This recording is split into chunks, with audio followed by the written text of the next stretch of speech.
اسحاق بن عبداللہ بن ابی طلحہ نے کہا ہمیں حضرت انس بن مالک رضی اللہ تعالیٰ عنہ نے حدیث بیان کی اور وہ یعنی حضرت انس رضی اللہ تعالیٰ عنہ ان کے چچا ہیں. کہا رسول اللہ صلی اللہ علیہ وسلم نے فرمایا اللہ تعالیٰ اپنے بندے کی توبہ پر جب وہ بندہ اس کی طرف توبہ کرتا ہے تم میں سے کسی ایسے شخص کی نسبت کہیں زیادہ خوش ہوتا ہے جو ایک بے آبو گیا صحرا میں اپنی سواری پر سفر کر رہا تھا تو وہ اس کے ہاتھ سے نکل کر یعنی گم ہو گئی.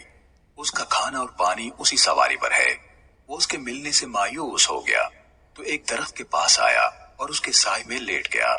وہ اپنی سواری ملنے سے نا امید ہو چکا تھا. وہ اسی عالم میں ہے کہ اچانک وہ آدمی اس کے پاس ہے.